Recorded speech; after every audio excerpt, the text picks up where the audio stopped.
Well, honey, from today on, you'll be buying your own groceries. I'm tired of you constantly draining my wallet, my husband declared. I agreed. Later, there was Darius's birthday, and as usual, he dragged in a dozen relatives who wanted to eat their fill at someone else's expense. The moment they stepped into the kitchen, they were practically speechless.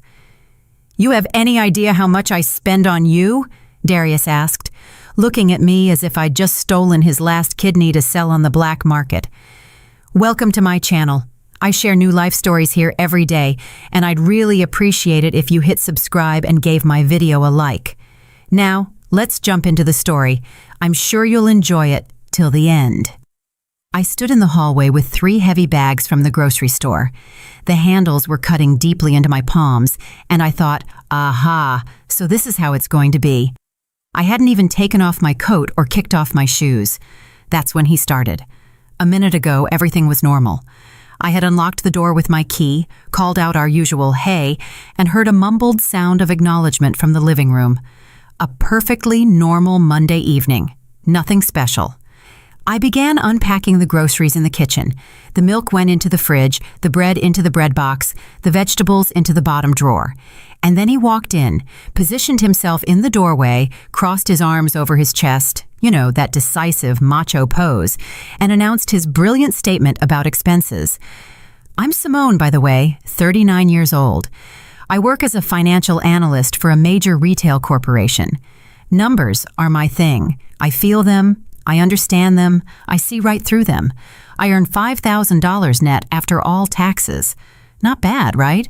For our city, that really isn't bad." "Seriously, Simone," he continued, stepping into the kitchen and leaning over me. I was busy sorting the tomatoes. "Have you ever considered how much it costs to feed you?" "Feed?" I particularly disliked that word, as if I were some kind of pedigreed cat or a caged canary. "Well, sure." He waved off my look. "But look at the facts. Who pays the mortgage? I do. Who buys the appliances for the house? I do. Whose salary paid for our vacation this summer? Mine." I froze, a package of rice in my hand. We had indeed gone to Cancun that summer. He had paid for the all-inclusive package. True, I had paid for all the excursions, our lunch and dinner at the restaurants, his new shorts and shirts he bought there, and my new swimsuit, which he insisted I buy because my old one looked like a rag. But the trip itself, yeah, he had paid for that. "All right," I said. "What are you getting at?" It had all started with his fishing trip last weekend, as I later understood. Darius had returned late Saturday evening. Stinking, dirty, but strangely buoyant. I figured he'd just had a good time, drinking beer with his buddies, taking a break from me. That's normal, right? A man needs his decompression time. But no. It turned out that around the campfire, between glasses of whiskey and stories about the giant bass that got away, his friends had opened his eyes to his family life. Specifically, it was Corey, his college buddy who works in IT and fancies himself especially progressive. Corey is married to Nia. They live with separate bank accounts. Everyone pays for themselves. And for them, you see, everything is honest and transparent. And now Darius, after viewing the supposed happiness of others through the haze of alcohol, had decided that our home was ruled by a single injustice, that, in short, I was a parasite living off his dime. A freeloader, you could say. "Listen, Simone." He sat down on a chair, slouched, and crossed his legs, looking important. "I've been thinking. We need to change our system because the current situation is kind of unclear." "What's unclear about it?" I put the kettle on, filled it with water, and switched it on. I wanted tea. Badly. "Well, look. I work.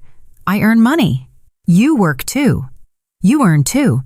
But somehow, I feel like all the expenses fall to me." I turned around and looked at him closely. He sat there, serious, important, and truly believed what he was saying. "The expenses fall to you?" I repeated. "Of course. The mortgage, the car, the big purchases, that's all me. I'm the man. I have to do that.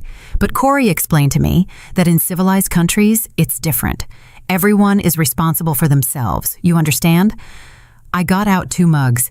his favorite one with the logo of a basketball team, a simple white one for me. I propose that we switch to that kind of system too. He stood up, came closer, and placed his hands on my shoulders, presumably to sound more persuasive. Simone, look, we're modern people. Why do we need this baggage from the past, where the man pays for everything for everyone and the woman supposedly doesn't have to do a thing? What exactly are you proposing? I got out strong black tea. We simply split everything 50-50. I pay for myself, you pay for yourself. We'll divide the utilities, everyone buys their own groceries, and so on. Totally fair, totally transparent. Totally fair, totally transparent? I repeated. Yes, exactly. He became animated. Corey and Nia have been living like this for 3 years, and they're in complete harmony, no accusations against each other. Nia even says it disciplines her a lot. She spends less on nonsense. I poured boiling water over the tea, covered the mugs with saucers, and waited 30 seconds. "And when do you want to start this?" I asked in the calmest voice possible. "Well, let's start tomorrow. The first of the month is inconvenient. It's already the middle of the month. You're not against it, are you?" I poured the tea. Mine first, then his, adding sugar. 2 spoonfuls to his, mine without. I placed his mug in front of him on the table and sat opposite him. "I'm not against it," I said calmly. "Let's give it a try." You should have seen his face. He had clearly prepared for a different scenario. Tears, a fit of rage. How could you do this to me after all these years? Hurt feelings, accusations, maybe even throwing dishes. But I just agreed. Seriously? He was visibly confused. Seriously? That's a great modern idea. I like it. Perfect. Then it's settled. He breathed a sigh of relief. "I'm glad you're handling this so maturely. Many women would have made a scene." Maturely. I made a mental note of that word. It would come back to me often later. We finished our tea. Darius went into the living room and turned on the TV to watch the game. And I stayed in the kitchen and slowly, thoughtfully began washing the dishes. And I started thinking a lot. I couldn't sleep that night. I lay there, staring at the ceiling, listening to Darius snoring beside me, sleeping soundly, even smiling slightly in his sleep. And numbers were spinning in my head. I couldn't stop them. They arranged themselves into rows, adding, subtracting, multiplying. Utilities. Every month the bill comes to $450. Who pays it? I go into the banking app and transfer the money every month, for 11 months straight, ever since Darius forgot to pay last year and our hot water was shut off. Since then, it's been my responsibility. Internet and TV. $70 a month. Doesn't sound like much, but $40 of that $70 goes to the sports package that only Darius watches. I don't even turn on the TV. My laptop and basic internet are enough for me. Groceries. This is where it gets interesting. I go to the store every week, Wednesday after work and Saturday morning. I buy everything, from bread to meat. Darius loves meat. Lots of meat. Steaks, cutlets, meatballs, barbecue meat. I'd be perfectly fine with chicken and fish, but no, he needs beef. Good beef, not the cheapest. On average, I spend $580 a month on groceries, sometimes more when there are holidays or we have guests. Household supplies, laundry detergent, fabric softener, dish soap, floor cleaner, bath cleaner, toilet cleaner, air freshener. Darius is obsessed with the smell of freshness in every room. Toilet paper, and not the cheap kind, because he once threw a fit when I bought regular instead of 3-ply. Napkins, sponges, trash bags, an average of $80 a month. I lay there and calculated. Then I got up, went to the kitchen, and pulled the shoebox out of the cabinet. That's where I keep all the receipts, a habit since my college days when I lived on a stipend and had to count every single penny. When I started earning money later, the habit stuck. Darius always made fun of it. "Why are you keeping all this paper trash?" And now, why? I sat down at the table, opened my laptop, launched Excel, and started entering the numbers, methodically, calmly. Each receipt was a row in the spreadsheet. Date, place of purchase, amount category. September, Kroger, $110, groceries for the week. September, pharmacy, $20. Darius had a cold. I bought him medicine. He asked me to get the most expensive ones, just to be sure they worked. September. Trader Joe's, $30. He asked me to pick up beer and chips on the way home. Friends were coming over to watch the game. September. Drugstore, $85. New towels for the bathroom. He didn't like the old ones anymore. Too shabby, and so on. I flipped through receipts and typed. The numbers grew for September, for August, for July. By 3 o'clock in the morning, I had the spreadsheet for the last 3 months ready. I looked at the total sum at the bottom and smiled wryly. $4,500 in 3 months, based only on the receipts I had kept. And then there were purchases without receipts. The farmer's market, fruit, vegetables, bread from the small bakery on the way home, small items from the subway kiosk. Darius stirred in the bedroom. I quickly closed the laptop and went back to bed. I lay down quietly so as not to wake him and thought about the next day, about how things would proceed. The morning began as usual. The alarm clock rang at 7. I got up first. I always get up first. Went to the kitchen, turned on the kettle, got yogurt, bread, butter, cheese, and cold cuts out of the fridge. I set the table and waited for the water to boil. Darius came out 20 minutes later, sat down at the table, yawned, spread butter on his bread, and topped it with a cold cut. "Do you want coffee?" I asked. He mumbled with his mouth full. I made him coffee, the instant kind he liked, even though I couldn't stand it. I brewed green tea for myself. "Listen," he said, chewing a bite. "Should we go to the movies tonight? The new action flick is out." "Sure." I took a sip of tea. "Everyone pays for their own ticket." He choked on his coffee, coughing. "What's the matter?" "Well, we agreed yesterday, didn't we? Everyone for themselves? Or does that only apply to groceries and utilities?" "No," he hemmed and hawed. "I just thought, forget it. Let's do it next time." He quickly drank his coffee, got dressed, and left. He didn't even say a proper goodbye. I sat in the kitchen with my mug of cold tea and thought, it has begun. The first thing I did when I got to work was call the property management office. I sat down in the conference room, where it was quiet and no one would disturb me, and dialed the number. "Good afternoon," a pleasant voice answered. "Property Management, Home Solutions. How can I help you?" "Good afternoon, my name is Simone Harper. I'm the owner of the condo at 22 Willow Street, Unit 4B. I'd like to have the utility meters split." There was silence. Apparently the woman didn't hear that every day.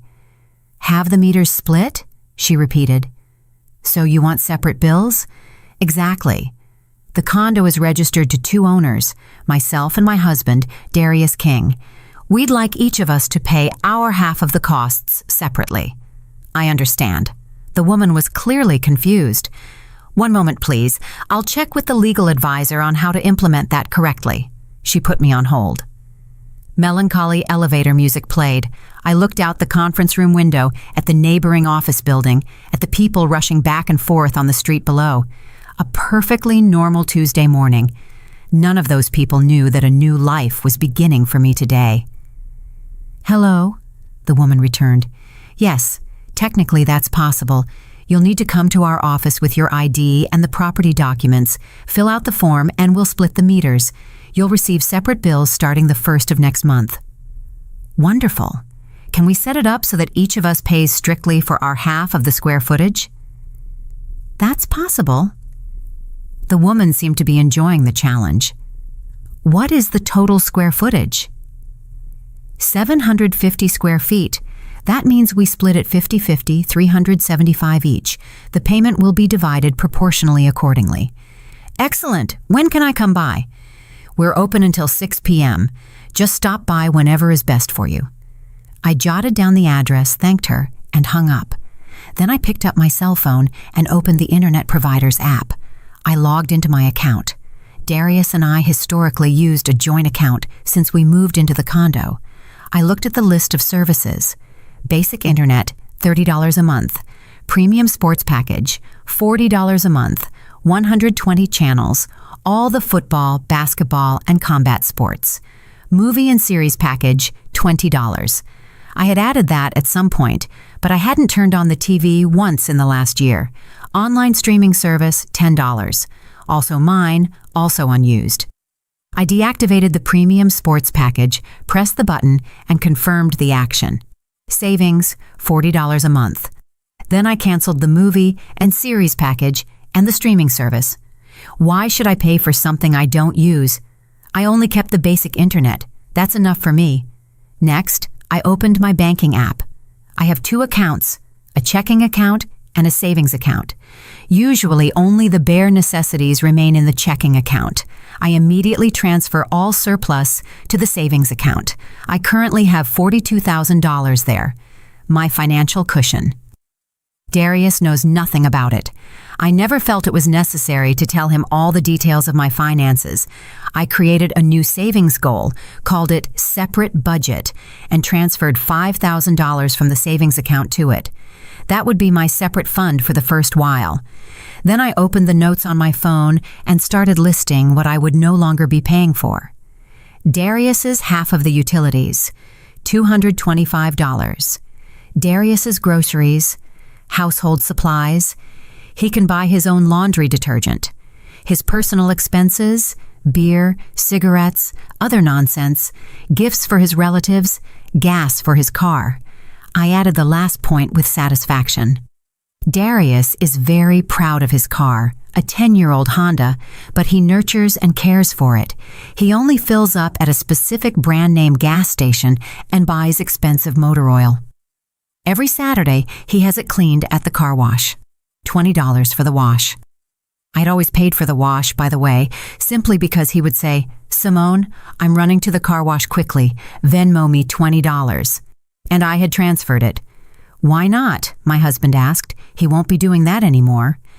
At lunchtime, I went to the office cafeteria. I got vegetable soup, rice with chicken, and a juice. $8. Perfectly fine.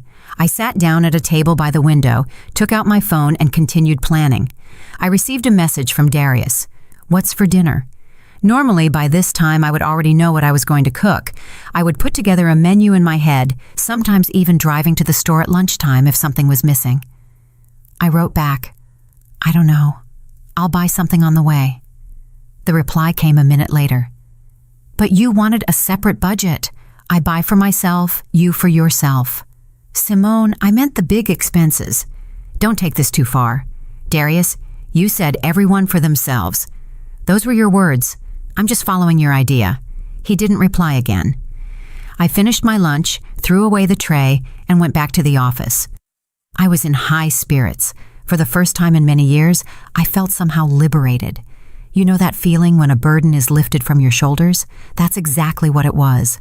After work, I went to the grocery store near the office, not our usual Kroger where I used to buy in bulk, but the smaller local chain. I walked through the aisles, bought a ready-made rotisserie chicken for dinner, $7. Fresh cherry tomatoes, $4.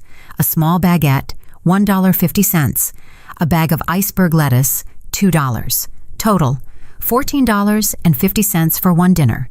Before, I would buy groceries for 2 days for both of us for $14.50. But now I was only buying for myself. And you know what the beautiful part was? I took exactly the chicken I liked, with herbs and garlic. Darius hated that and always asked for a plain one. Cherry tomatoes, my favorite kind, small and sweet.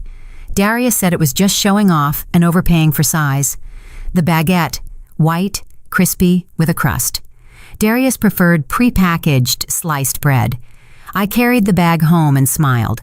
For the first time in 11 years, I was only buying what I wanted at the store, without considering anyone else's taste or preferences. I didn't get home until 8 p.m. I had purposely delayed, driving by the property management office to arrange the splitting of the meters. Then I had sat in a coffee shop, drunk a latte, and read a book. Darius was home, sitting in the kitchen with a sour face. In front of him was a plate with a few pathetic, open-faced sandwiches, bread, butter, cold cuts, the same cold cuts I had bought on Saturday. "Hey there," I said brightly. "Hey," he grumbled. I went into the kitchen, took my chicken, tomatoes, and baguette out of the bag, and arranged it attractively on a plate. I sliced the chicken, halved the tomatoes, cut the baguette into bite-sized pieces, drizzled everything with olive oil. I had hidden a bottle of good Greek oil, and seasoned it with salt and pepper. Darius looked at my plate like a dog. "That looks good," he said conciliatorily. I bit into a piece of chicken. Delicious. Very delicious. "Want to share?" He tried to smile. "Darius, I bought this precisely for myself. You wanted everyone to buy their own food." "Oh, come on." He made a face. "I didn't mean it like that." "What did you mean?" I put down my fork and looked at him closely. "Please explain it to me." "Yesterday you said I was eating you out of house and home. You said you were feeding me and we needed a separate budget. I agreed, and now I'm living by the new rules. Everyone for themselves, right?" "Well, yeah, but..." He stammered. "I thought you would continue cooking normal meals and we would just split the grocery costs." "Darius," I said very calmly, "I work just as long as you do, 8 hours a day. Why should I cook after work?" "Because you're a woman," it burst out of him. There it was. That had been in his head all these years. Understood. I stood up and put my plate in the sink. "I'm a woman, so I should cook, but at the same time, I'm eating you out of house and home and freeloading off you. Did I get the logic right? Don't twist my words." "I'm not twisting anything. I just want to understand the rules of the game. You set them yesterday, now we're playing by them." I left the kitchen and went into the bedroom. I lay down on the bed, took out my phone, opened my Excel sheet, and looked at the numbers. $4,500 in 3 months, just based on receipts. And how much would the total come to if I calculated honestly? Darius came into the bedroom half an hour later, lay down next to me, and tried to hug me. "Simone, don't be mad. I just wanted the best for us." "I'm not mad," I said quietly. "I agree with your suggestion. It seems fair to me. Everyone is responsible for themselves. But you understand that I didn't mean to hurt you." "Of course I understand." He hugged me tighter. "Maybe we took this idea too literally." "Let's try it this way for a month," I suggested. "And then we'll decide. You said Corey and Nia have been living like this for 3 years, and they're in harmony. Why shouldn't we try it too?" He sighed, but agreed. "All right. A month is a month." He fell asleep quickly, but I lay there with my eyes open, calculating in my head. The mortgage for the condo, $1,200 a month.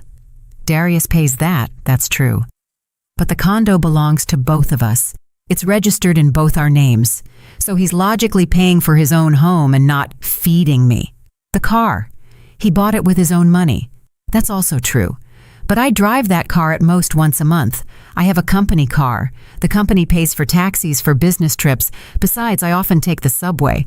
But the gas for that car, the wash, the maintenance, I've paid for all of that in the last 2 years. So Darius pays for his car that he drives himself. And me? What do I pay for, actually? For living in a condo that's half mine. For the food I eat. Well, paying for your own food is normal, right? It turned out that I was paying for his food, his comfort, his household, and he was only paying for himself and complaining that I existed next to him at all. In the morning, I got up at 7, as always, made myself coffee, poured it into my French press, and brewed real coffee, not that instant garbage. I took yogurt and a banana out of the fridge. That would last me until lunch. Darius got up 20 minutes later, came into the kitchen, sleepy and disheveled, and looked around. There was nothing on the table. "Where's breakfast?" he asked. "Make it yourself." I finished my coffee and put the mug in the sink. "Seriously, Darius, I have to go to work. I have a 9 a.m. meeting. Sorry." I got dressed and left. I deliberately didn't look back, although I felt his gaze on my back. At work, I did my routine tasks, reports, presentations, meetings, but the thought kept circling in my head. How should I proceed? Simply refusing everything is too primitive. I needed a strategy, a plan. At noon, I went to the cafeteria again, got borscht, potatoes with a cutlet, and salad. $10. I sat down at my favorite table. My mother called. I answered. "Hello, my daughter, how are you?" Good, Mom. I'm working. Listen, are you free on Saturday? Dad and I wanted to stop by. We haven't been over in a long time. Saturday. On Saturday, Darius's parents usually come. Every Saturday, like clockwork. They come for lunch, I cook. We sit at the table for 3 or 4 hours. They eat, talk, then leave. That's been going on for about 7 years. Mom, let's do next weekend. We're busy this Saturday. All right, my dear, we'll call. Kisses. I hung up and thought, Saturday, Darius's parents, that would get interesting. Saturday came faster than I expected. All week, I methodically stuck to the new rules. I only bought groceries for myself, only cooked for myself. Darius complained for the first 2 days. Then he bought ready-made food, frozen dumplings, sausages, ready meals. Once, he brought home a gyro that made the entire stairwell reek of garlic. Every evening, he looked at me with hungry eyes. I deliberately cooked something delicious. Baked fish with vegetables, made pasta with seafood, seared salmon steaks. I ate slowly, savoring every bite, while he sat there with his frozen dumplings and suffered. On Wednesday evening, he couldn't take it anymore. Listen, isn't enough? He said, as I ate my warm salad with shrimp and avocado. Enough of what? Well, all this. I get it. I was wrong. Let's go back to normal life. Darius, it's been 3 days. I calmly cut off a piece of avocado. You yourself said a month. Let's try it for a month. But that's stupid.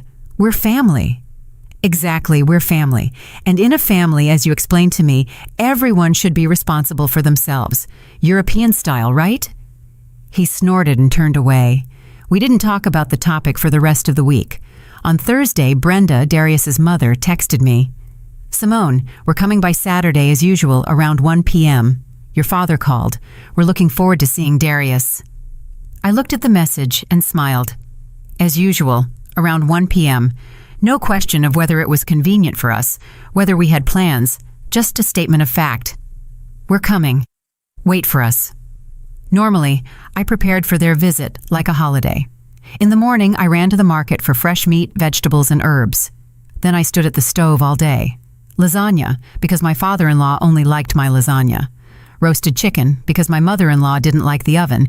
It would dry out the meat. Salads, at least 3 kinds. Peach cobbler, absolutely. That was Darius's favorite. I set the table nicely, ironed the special tablecloth, got out the good china. They came, sat down, ate, praised. Rarely. Mostly there were remarks. Too little salt, the chicken is dry. Last time the cobbler was fluffier. They stayed until 5, sometimes 6 p.m. Then they left. I cleared the mountain of dishes, cleaned the kitchen, sank into bed, exhausted. And that was every Saturday for 7 years. I texted my mother-in-law, Brenda, we'll be home. Come by. I didn't write, I'm looking forward to it, or we're eagerly awaiting you. Just come by. On Friday evening, Darius asked, Listen, my parents are coming tomorrow. Are you going to cook something? No. I didn't even look up from my phone. I was scrolling through social media, looking at recipes for casseroles. For me. What? No? He was stunned. Exactly. I'm not cooking. Simone, these are my parents. Exactly yours, not mine. So it's your job to host them. But you always cooked. I always cooked with my money. I put down the phone and looked at him. I bought the groceries, stood at the stove for 5 hours, and cleaned up afterward. And you know what? Your mother hasn't thanked me once, but always found something to complain about. Well, Mom is just like that, he shrugged. She has her personality. I have my personality too, and I'm showing it now. If you want to host your parents, cook yourself or order food, or tell them there's no lunch. That won't work. What will they think? I don't know. That's your problem, Darius. I picked up my phone again. I'm no longer the free cafeteria for your relatives. He turned red. Don't you understand that this isn't normal? A wife must... I stood up, walked close to him, and spoke quietly, but very clearly. A wife doesn't must anything, Darius, especially not a wife who is accused of eating her husband out of house and home. You wanted a separate budget, and you'll get it down to the last consequence." He opened his mouth to say something, changed his mind, turned around, and went into the bedroom, slamming the door. And I returned to my phone. My heart was pounding, my hands were shaking, but I was calm. For the first time in many years, I felt like I was doing the right thing. On Saturday morning, I got up as usual, made coffee for myself, and had yogurt with granola for breakfast. Darius appeared in the kitchen around 10 a.m., disheveled, sleepless, angry. "The parents will be here in 3 hours," he said instead of a greeting. "Aha," I nodded. "And what do you suggest?" "I don't suggest anything. They're your guests. You have to figure something out." He stood around for a while, then grabbed his car keys. "I'm going out and buying ready-made food," he growled and slammed the door. I smiled, took a shower, did my nails. I'd wanted to do that for a long time, but I never had the time. I put on nice makeup, put on jeans and a new blouse, a beige silk blouse I had bought last month and never worn. Darius had said at the time it was too fancy for home.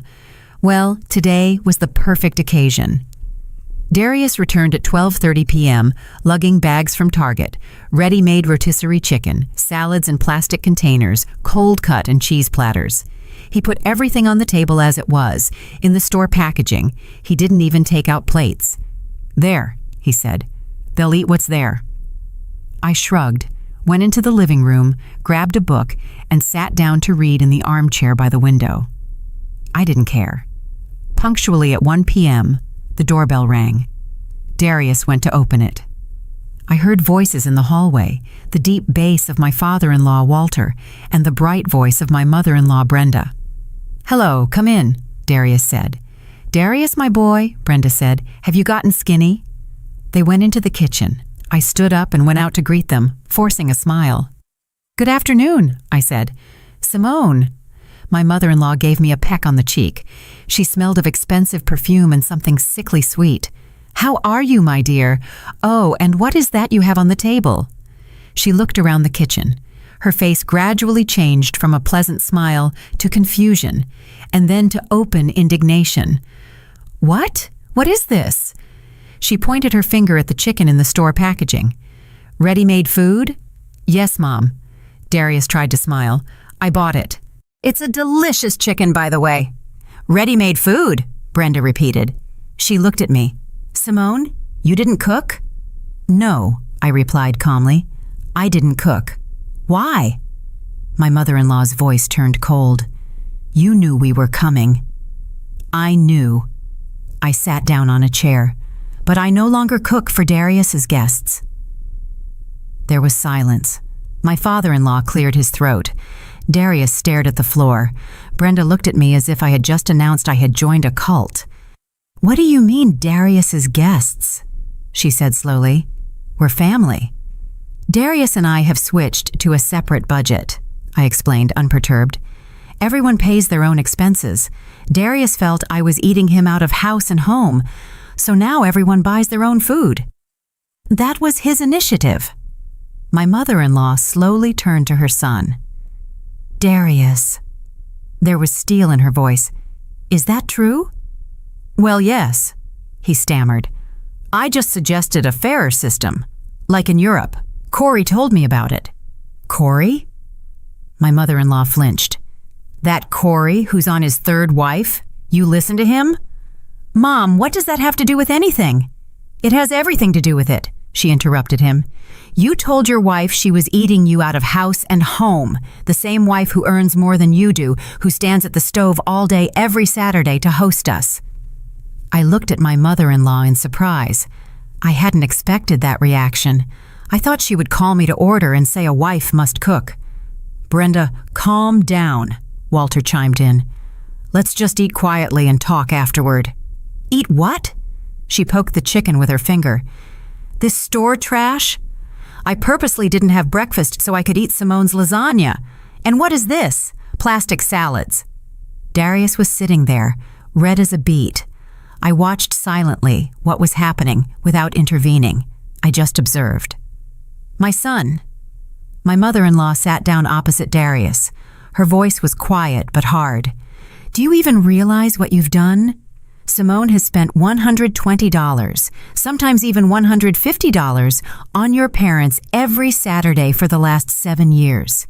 Multiply that by 52 Saturdays a year. That's $6,240 a year. In 7 years, over $40,000. Just to host people who are fundamentally strangers to her." I hadn't even thought of that, but my mother-in-law was right. Over $40,000 just to host people who barely thanked me. "And who pays the utilities?" Brenda continued. "And who buys your groceries and the gas for your car?" "How do you know?" Darius began. "How do I know?" She smiled mockingly. "I'm not blind, my son. I saw how Simone Venmo'd you money every time for the car wash, how you asked her to buy you this and that, how she came home from the store with heavy bags after work while you lay on the sofa with your beer." Darius was silent. My father-in-law was also silent, but he looked at his son disapprovingly. "And you dare to claim she's eating you out of house and home?" Brenda stood up. "Come on, Walter, we have no business here." "Mom, wait." Darius tried to stand up, but she held him back with a gesture. "Darius, sort out your marriage, and when you've done that, call us. Until then, we're going home. My appetite is gone." They left. The door slammed shut. We were alone, me, Darius, and the purchased chicken on the table. He sat there staring out the window. I stood up, went to the kitchen, poured myself water from the filter, and drank slowly. "Are you satisfied?" he asked without turning around. "And?" I asked back. He didn't answer. After his parents left, a heavy, uncomfortable silence hung in the apartment that almost hurt. Darius was still sitting in the same spot in the kitchen, staring into space. I walked past him into the living room, took my laptop, made myself comfortable on the sofa, opened my spreadsheet, the same one with the expenses, and began adding new rows. Since my mother-in-law had so elegantly put the sum for the Saturday meals into words, I decided to calculate everything down to the last penny. The Saturday meals for his parents. Brenda was right.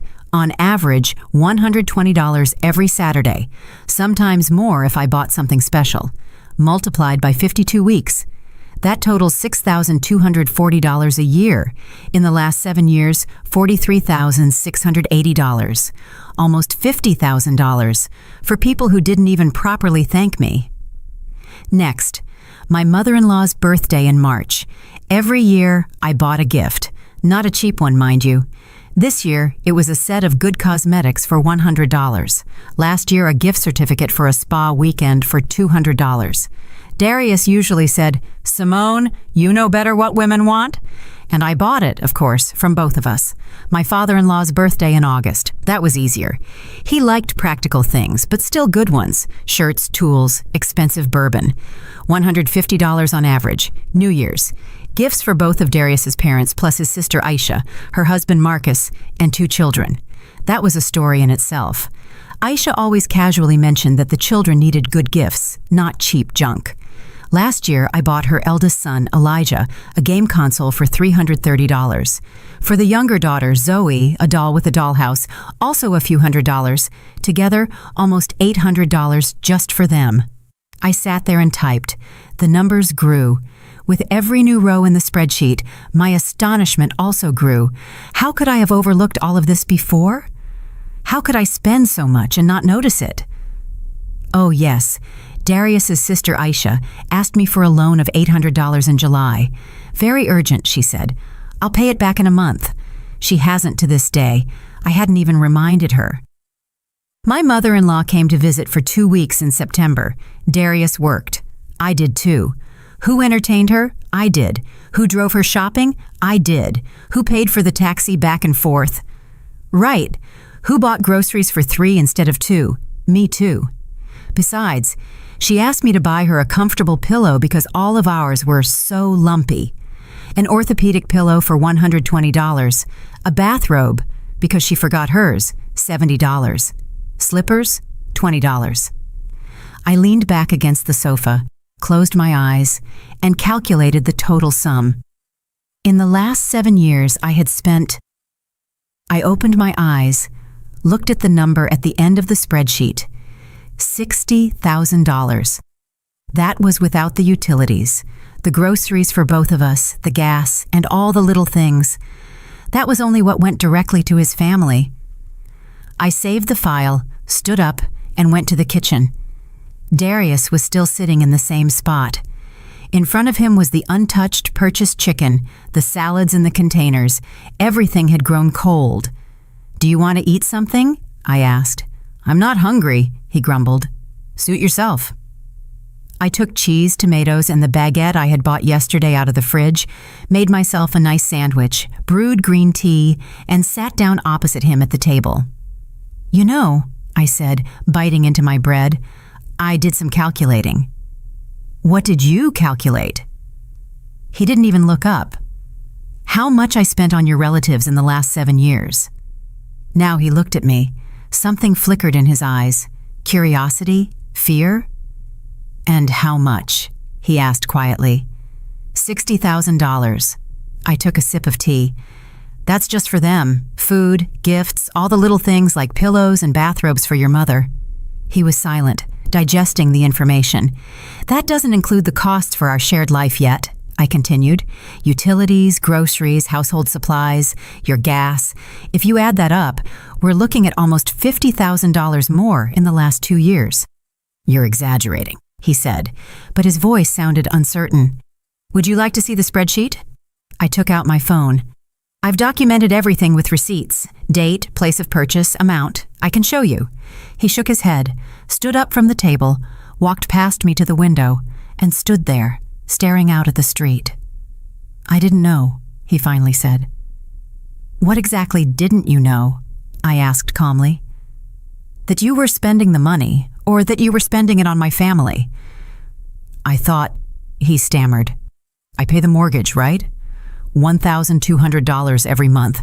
That's a lot, isn't it?" "Darius." I put down my bread. "The condo belongs to both of us. You're paying for your share of the ownership. That's normal. It doesn't mean you're feeding me." "But I bought the car alone and you barely drive it. In exchange, I pay for the gas and the car wash." "Well, yeah." He searched for words. "I paid for the trip this summer." "And I paid for everything else on that vacation. Restaurants, excursions, your shorts, my swimsuit that you pushed me to buy." He turned to me.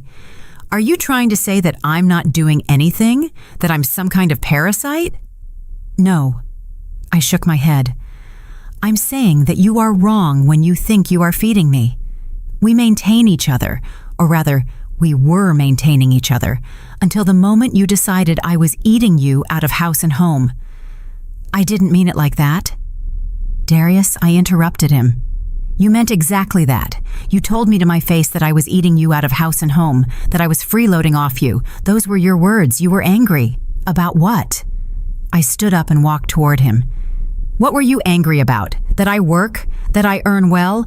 Or that I don't fall to my knees in front of you and thank you for allowing me to live in our shared condo?" "Don't twist my words."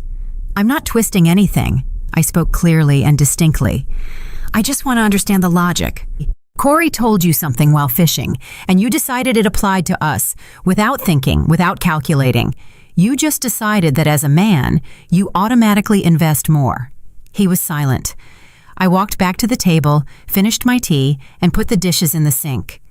"You know what the worst thing is?" I said, without turning around. "Not that you accused me, but that you didn't even notice. All those years you didn't see how much I was doing for you, for us, for your family. You took it for granted." "Simone, I got up every Saturday morning at 8 a.m., I continued. "Drove to the market, bought groceries, came back and started cooking. Lasagna, 2 hours. Chicken, 1 hour. Salads, cobbler. By 1 p.m., there was a complete feast on the table. Your parents came, ate, left, and I washed dishes and scrubbed the kitchen until evening." "I didn't ask you to do that." "Didn't ask?" I turned to him. "And who said every Friday, 'The parents are coming tomorrow'? Are you cooking something? Who got offended when I suggested ordering food? Who said that bought food was disrespectful to guests?" He looked down. "I'm sorry," he said softly. "Apologies don't bring back lost time," I replied. "And they don't bring back the money either." On Sunday morning, I got up early. I had a plan, a big, detailed, well-thought-out plan. Darius was still asleep when I got dressed and left the apartment. First, I drove to the bank. I went into the branch and asked for an advisor. A young man, Dennis, according to his name tag, led me into a cubicle. "I want to open another account," I said, "a separate one with its own card." "A savings account?" he asked. "No, a regular checking account. I just want it to be a completely independent account." "No problem." He started typing something into the computer. "We'll do that right away." Minutes later, I had a new card. I transferred $1,000 from my savings account to it. That would be a reserve. Then I drove to a shopping center, went into a bedding store, and spent a long time choosing. I decided on a gray bedding set. Simple, understated, high quality. $140. Expensive, but good cotton, dense, feels nice. At the housewares store, I bought myself a new set of white, minimalist, beautiful plates, plus a new coffee mug, large and comfortable, and a new copper French press, a real one. At the bookstore, I bought 3 books I had wanted to read for a long time. At the cosmetics store, I bought a good face cream and a new lipstick. I spent about $500 in total on myself, just for myself. And you know what the beautiful part was? Very beautiful indeed. I didn't buy anything for us, nothing for the house, nothing that would benefit both of us, just what I wanted. I got home at noon. Darius was sitting in the kitchen with coffee and a sandwich and looked at my bags. "What did you buy?" he asked. "Bedding for me, dishes, cosmetics?" I walked past him into the bedroom and started making the bed. I stripped off the old linen and put on the new, gray, fresh, smelling new. Darius came into the bedroom and looked at the bed. "Nice," he admitted. "And for me?" "What about for you?" "Well, new bedding." "Darius." I held the duvet cover in my hands. "We have a separate budget. Remember, I bought for myself. If you want new ones, buy them yourself." "Seriously?" He had to laugh. "You're even splitting the bedding now." "What's wrong with that?" I continued making the bed calmly. "You wanted everyone to buy for themselves, so I'm buying." "But the bed is shared." "Well, if you buy a set, you'll have your half, and I—" He stood there looking at me as if I were crazy. But I methodically tucked the corners of the sheet and smoothed the wrinkles. I liked it. I liked seeing him slowly, clumsily, but surely beginning to understand. "Simone, that's enough." He tried to take my hand. "Let's stop this circus. I understand. I was wrong. Let's go back to normal life." 1 week has passed. I pulled my hand away. "You said a month. Let's stick it out until the end of the month, then we'll see." "But why?" I apologized. "Darius." I sat on the edge of the bed and looked at him seriously. "You apologized because your mother gave you hell, not because you understood it yourself, but because you were embarrassed in front of your parents. That's not true." "It's very true." I stood up. "If your mother hadn't intervened, you'd still be convinced today that you're right, that I really am eating you out of house and home." He was silent because I was right. We both knew it. In the evening, I cooked dinner for myself.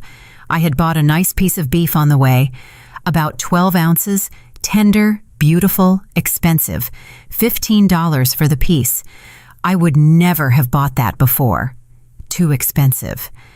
I would have taken something simpler, but now I was only buying for myself and could afford good meat. I seared it in the pan until it had a crispy crust on the outside and was pink and juicy inside. I made a salad of arugula with cherry tomatoes and Parmesan on the side. I opened a bottle of red wine, a good one too, that I had bought specially. Darius was sitting in the living room watching TV, or at least trying to. But the sports channels were gone. I had canceled them. He was flipping through the channels, swearing, flipping again. I set the table, sat down, cut off a piece of meat, put it in my mouth, and closed my eyes in delight. Perfectly cooked, melting on the tongue. Darius appeared at the kitchen door and sniffed. "What's that?" he asked. "Steak," I replied without looking up. "Smells good." "Mm-hmm." He stood around, finally came in and sat down opposite me. "Listen, can I have a piece?" I looked at him, long and intently. He squirmed in his chair, avoiding my gaze. "No," I said simply. "Why?" "Because this is my dinner. I bought it with my money for myself." "But we're family, Darius." I put down my fork and knife. "Stop it. You wanted a separate budget, and you're getting the full works. Don't try to hide behind the word family now. Family means sharing, and you didn't want to share." "I didn't mean it like that." "What did you mean?" I leaned across the table toward him. "That you want a separate budget, but you want me to continue cooking for you, washing your laundry, and cleaning up after you? Don't you think that's a bit one-sided?" He stood up, slammed the door, and went into the bedroom. And I finished my steak and peas, drank the wine, washed the dishes, my plate, my fork and knife, my glass. I didn't touch his dishes, which had been in the sink since morning. The next day, Monday, I came home from work and saw that the apartment was tidy. Not perfectly, but tidy. Darius had vacuumed, dusted, and cleaned the kitchen floor. "Oh," I said, surprised. "Well, I thought," he came out of the bedroom. "Since we're splitting everything now, we have to split the housework too. Logical." "I agree," I nodded. "I cleaned today. Tomorrow is your turn." I smiled. "Perfect. Tomorrow, I'll clean my room and my half of the bathroom. You clean yours." "What do you mean, my half?" "Quite simple. We share the sink, the bathtub by days of the week. Monday, Wednesday, and Friday, you shower. Tuesday, Thursday, and Saturday, me. Sunday is neutral. We'll discuss that beforehand." "Simone, are you kidding?" "No." I went into the kitchen. "I'm completely serious. You wanted to split everything. Then we split everything. The refrigerator will be halved. The left half is mine. The right half is yours. The same goes for the freezer." I opened the fridge, took out all my groceries, put them on the left side, his groceries on the right, and drew a line on the middle shelf with my finger. "That's the border. You don't touch my groceries, and I don't touch yours." Darius looked at me with wide eyes. "Are you serious?" he said slowly. "Do you really want to live like this?" "You wanted a separate budget," I shrugged. "Then you get it with all the consequences." Another week passed. Darius tried to get used to the new life. It was hard for him. On Wednesday evening, he came home angry from work, threw his bag into the hallway, went to the kitchen, and opened his half of the fridge. Inside were the sausages he had bought 3 days ago, a pack of frozen dumplings, and a carton of milk. "Dumplings again," he muttered. Then he looked at my half. There, I had neatly arranged fresh vegetables, fruit, a piece of salmon, blue cheese, olives, and hummus. "Don't look at my side," I said without looking up from my laptop. I was sitting at the table finishing a work report. "I'm not looking." "Yes, you are." He slammed the fridge door shut, took out his sausages, and threw them into the pan. He didn't even add oil. Saving money, probably. I finished the report, closed the laptop, stood up, went to the fridge, took out my fish, and started preparing it. I made a marinade of lemon juice, olive oil, garlic, and herbs. Set the fish aside to marinate and turned on the oven to preheat. Darius was frying his sausages and watching me out of the corner of his eye. I felt his gaze, doing everything deliberately slow and thoughtful. I cut vegetables for the side dish, zucchini, eggplant, bell pepper, drizzled them with olive oil, and sprinkled them with Italian herbs. "You know," Darius suddenly said, "maybe we should come to some sort of agreement after all." "Agree about what?" I put the vegetables on a baking sheet. "Well, about the food. Maybe you cook and I'll buy you groceries." I paused and turned to him. "So you want me to stand at the stove and you just give me the money?" "Well, that's easier. You're a good cook. I have no idea how to do it at all." "Darius, I work all day too," I said very calmly. "Why should I cook?" "Well, women usually cook better." "Usually?" I smiled mockingly. "Most head chefs are men, so that's no argument." "Then let's hire someone. A cook, or whatever you call it." "Excellent idea," I nodded. We'll pay 50-50. Sure. Good. A cook who prepares lunch and dinner for 2 people every day costs at least $3,000 a month. That would be $1,500 per person. Are you ready to pay? He was silent, calculating in his head. That's expensive, he finally said. Exactly. Expensive. And I did it for free for 11 years, every day. He found no answer, finished his sausages, went into the bedroom, and I baked my fish with vegetables, sat down at the table, ate slowly, and enjoyed every bite. The fish was perfect, tender, juicy, with a crispy crust. The vegetables were soft and aromatic. The next day, Thursday, Aisha, Darius's sister, called me. Simone, hey! She spoke brightly, as always. Listen, the girls and I are going shopping Saturday. Want to come? Hello, Aisha. Thanks, but I'm busy on Saturday.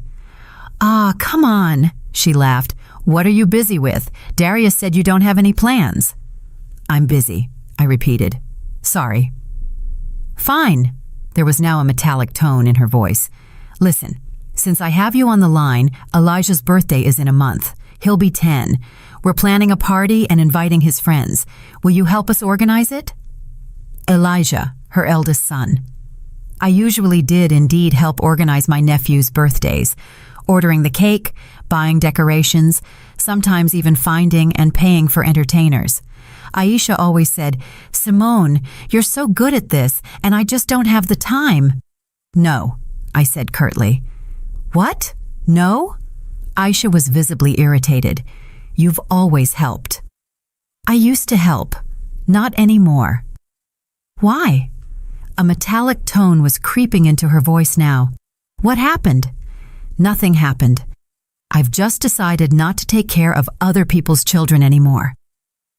Other people's? She shrieked. They're your nephews. Aisha, Darius, and I have been together for 11 years. In all those years, you haven't wished me a happy birthday once. You haven't bought me a Christmas gift once. Instead, you always pointed out that your children need good gifts, not cheap junk. I'm sorry, but I don't consider them my nephews. How dare you? Now she was yelling. I'm going to tell Darius. He'll set you straight. Tell him, I replied calmly. Goodbye, Aisha. I hung up. My hands were shaking slightly. After all, I had been silent, smiling, and enduring for years, and now, for the first time, I said everything I thought. 10 minutes later, Darius called. His voice sounded strained. Simone, what did you tell Aisha? She's completely distraught. I told her the truth, that I won't buy gifts for her children anymore and won't organize their parties. But why? That's family. Darius, in 11 years, your sister hasn't greeted me first once. She hasn't asked me how I'm doing once, but she regularly asked for money, for help, for gifts. That's not family, that's exploitation. You're overreacting. No, I'm just stopping closing my eyes to it. And you know what? It's easier for me to breathe. I ended the call, silenced my phone, sat on the sofa, picked up the book I had bought last weekend, and started reading. Darius came home an hour later. His face was grim, his brows furrowed. He went to the kitchen, poured himself water, and drank it in one go. Aisha is very hurt, he said as he came into the room. Too bad, I replied without putting down the book. Simone, these are my relatives. Exactly, yours, not mine. But we're family. I closed the book, placed it on my knees, and looked at him. Darius, listen to me carefully. I spoke quietly, but very clearly.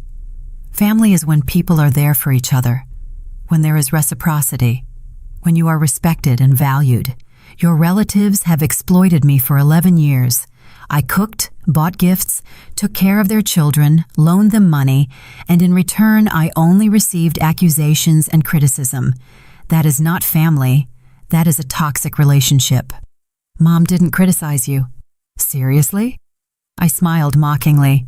She found something to complain about every Saturday. Too little salt, too much meat. The cobbler isn't good enough.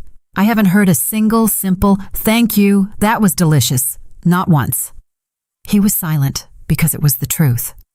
And Aisha, I continued, who thinks it's normal to call me and ask me to organize her child's birthday without offering help, without asking if it's convenient for me, simply as a given. She thought you didn't mind. She didn't think at all, I interrupted. She didn't care how I felt. The main thing was that it was convenient for her. Darius sat on the edge of the sofa, lowered his head, and sat like that for a minute, maybe two. I really didn't notice, he said softly. All of this? I know. I'm sorry. An apology doesn't change the situation. I opened the book again. It's too late. On Friday evening, I stayed late at the office. We had a crisis. We were preparing a presentation for a major client. I got home around 10 p.m., tired, hungry, with the single wish to eat something and go to bed. I opened the door. The apartment smelled of food, of normal, human food, not sausages or frozen dumplings. I went into the kitchen. Darius was standing at the stove. 2 plates were set on the table. On the plates were spaghetti with some kind of sauce. "Hello?" he said, turning around and smiling. "I made dinner." I stopped at the door and looked at him. The plates, the stove. "Why?" I asked. "Well," he stammered, "I thought you'd be tired from work, so I decided to cook something." "Darius, we have a separate budget." "I know. I just wanted to—" He rubbed the back of his head. "I just felt like it. It's not forbidden, is it?" I went to the table and looked at the plates. The spaghetti looked edible. Not perfect, of course. The pasta was a bit overcooked, the sauce strange, but he had obviously made an effort. "Sit down," Darius said, "before it gets cold." I sat down, picked up the fork, and tasted it. The sauce consisted of tomato paste with canned meat and onions. Simple, but it satisfied the hunger. "Does it taste good?" he asked hopefully. "It's edible," I replied honestly. We ate in silence. I twirled the spaghetti around my fork and wondered if this was an attempt at manipulation, or if he had truly understood. "Listen," Darius said when we were finished, "I've done a lot of thinking this week." "And what conclusion did you come to?" "I was wrong." He put down his fork. "Very wrong.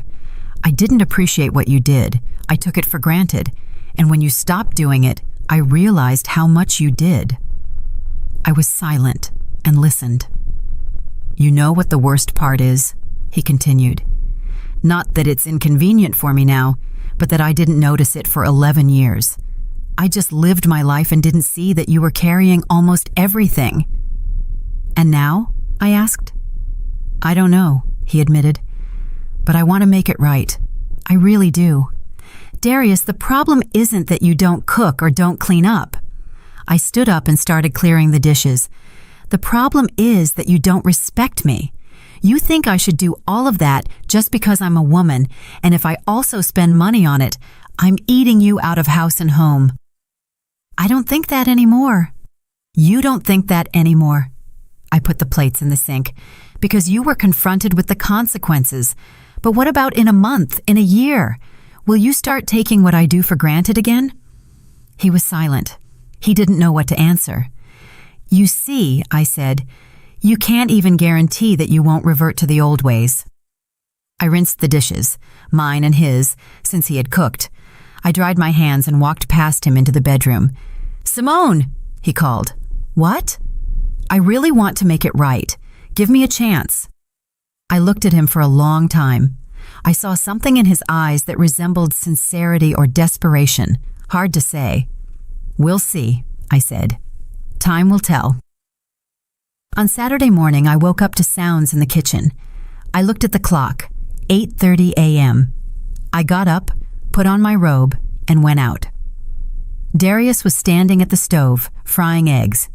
2 mugs of coffee and sandwiches were already on the table. "Good morning," he said when he saw me. "Breakfast is ready." I sat down at the table and took the mug. The coffee was good. He had finally learned to brew it in the French press and not drink that instant crap. "Plans for today?" he asked as he put the scrambled eggs on my plate. "None," I replied. "I'm going to rest, watch a movie, read a book." "Should we go for a walk?" he suggested. "The weather is nice." I looked out the window. Indeed, sunny, warm. Late October, but it was almost like summer outside. Good, I agreed. We can go for a walk. We walked through the park. Darius bought 2 coffees to go. He paid for both. I noticed that. We sat on a bench, drank coffee, were silent, but the silence wasn't tense. It was calm, somehow. You know, Darius suddenly said, my mother called me yesterday. And what did she say? That I'm an idiot, and if I lose you, she'll whip me herself. I laughed. Your mother is 59. How is she going to whip you? Well, figuratively. He smiled too. But I could tell by her tone that she was serious. It's the first time in my life Mom has ever called me out like that. Your mother is a smart woman. Yes, he nodded. She also said that if I don't shape up, she'll be on your side in case of a divorce. I swallowed my coffee. The word divorce hung in the air between us, heavy, frightening. Are you thinking about it? He asked quietly. About divorce? I was silent. I looked at the people walking through the park, mothers with strollers, older couples, teenagers on bicycles. I am thinking about it, I admitted. I think about it often in the last 2 weeks. And what conclusion have you come to? Not yet, I replied. I turned to him. But I've understood one thing. I don't want to live like I lived before, where I carry everything and then am accused of parasitizing. Either everything changes fundamentally, or it's better to go our separate ways. He nodded. His face was pale. I understand, he said. And I'm ready to change. I truly am. Words, Darius. I finished my coffee. Words mean nothing. Actions are what matter. Then look at my actions. He took my hand. I'll prove it every day for as long as it takes.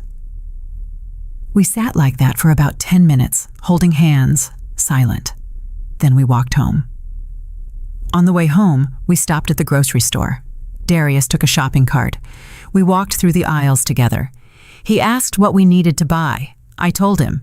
He put it in the cart. At the checkout, he pulled out his card and paid for everything himself. $250 for groceries for a week for both of us. Is the fridge shared again now? He asked when we got home. We'll see, I replied. For now, put everything on your half. If you behave well, I'll consider combining it. He laughed. For the first time in 2 weeks, I heard his honest laugh. Maybe there's hope, I thought. Maybe he really understood. Or do I just want to believe it too much? The next few days passed surprisingly calmly. Darius tried hard. He really tried. Cooked breakfast, cleaned up after himself, even washed his own laundry a few times. He did ruin one of my blouses by throwing it in the washing machine with his jeans. It turned pale blue, but I kept quiet. I saw that he was trying. On Tuesday evening, I came home, and he had already cooked dinner. Buckwheat with chicken and cucumber tomato salad. Simple, but edible. How was your day? He asked as he put a serving on my plate. Normal. I sat down at the table. Lots of work. And yours? Lots of work too, but the boss praised my project. We talked calmly, without tension, like 2 normal people simply having dinner together. When had that become a rarity? When had we stopped simply talking like that, about nothing important? I couldn't remember. Maybe a year ago, 2 years ago. Our communication was limited to, what's for dinner? Pay the utilities. The parents are coming Saturday. Everyday life had swallowed us, the routine. We were no longer a couple, but simply roommates sharing a condo. What are you thinking about? Darius asked. Oh, work, I waved off. He nodded and didn't pry. Before, he wouldn't have even noticed I was thoughtful. He would have just finished eating and gone to watch TV. After dinner, we washed the dishes together. He washed, I dried. Then we sat down to watch a movie. Darius didn't whine that there were no sports channels. We found a crime thriller on a regular channel. We snuggled up under a blanket on the sofa. It was nice, quiet, almost like before, right at the beginning when we had just moved in together, and everything felt so right. Wednesday. I stayed late at the office. The meeting dragged on. I texted Darius that I would be late. He replied, "Good. I'll make dinner. I arrived at 9 p.m. The kitchen smelled of something delicious. Darius was standing at the stove, stirring something in a pan. "What's that?" I asked, looking over his shoulder. "Vegetable stew." He turned around and smiled.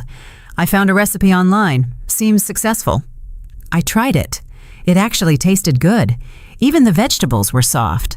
The sauce with herbs was aromatic. "You can cook," I said, sitting down at the table. "Apparently." He sat down opposite me. "I'm surprised myself. I thought it was complicated, but no, not really." "See? And you said you had no idea." He was silent, eating without looking up. "I'm sorry," he said after a minute. "I've said a lot of stupid things."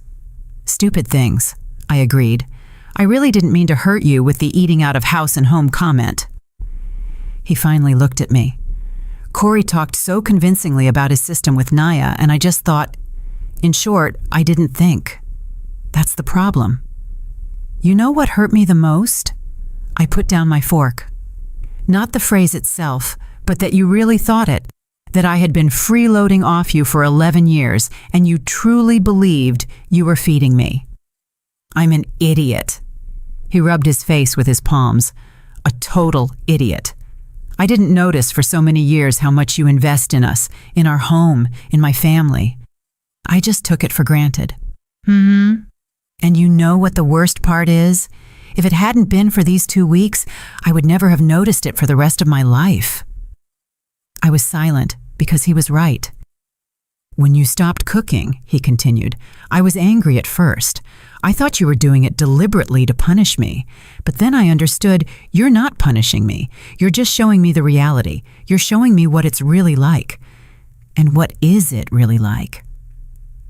The reality is that I don't do anything around the house," he said honestly, without trying to justify himself. "Well, I'm lying. I did do something. Paid the mortgage, maintained my car, sometimes took out the trash, and that's it. And you did everything else: cooking, cleaning, washing, shopping, paying utilities, my family, gifts, organizing everyday life, everything. I'm glad you realize that." Darius took my hand across the table. "I know an 'I'm sorry' isn't enough. I know I can't dismiss it with an apology, but I really want to change, not for a week or a month, but forever." I looked at our hands. His large hand enclosed mine. Before, that touch used to evoke warmth. Now, only tiredness. "Time will tell," I said, pulling my hand back. "Words are just words." "I understand." We finished eating in silence. He washed the dishes, I dried them, then we went our separate ways. He went to the living room, I went to the bedroom. I lay on the bed with my phone, scrolling through social media without much interest, just to distract myself. I received a message from my friend Tiffany. We've been friends since school, but we rarely see each other lately. She has 3 children. She has no time for anything. "Simone, hey, long time no talk. How are you? Should we meet up this weekend?" I thought about the last time I had met up with my friends, 3 months ago or longer. We used to meet regularly, at least once a month, but then it somehow stopped. I was always busy.